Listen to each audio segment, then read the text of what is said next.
Isang pinagpalang araw na naman mga kagaya, habang humihigop tayo ng mainit na kape sa umaga.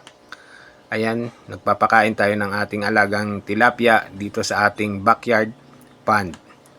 Nagumpisa po tayo rito sa 300 pirasong fingerlings.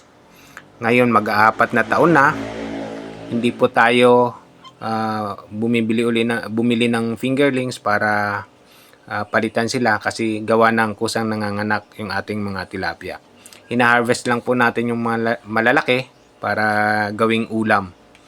At ang iba na iiwan dyan kasi gawa na yung dumi nila ang ginagawa nating pataba sa ating mga halaman. Gawa ng aquaponic setup po ang ating pag-aalaga ng ating tilapia. So dalawa yung na-harvest natin dito, ang ating alagang tilapia and ang ating mga tanim na halaman.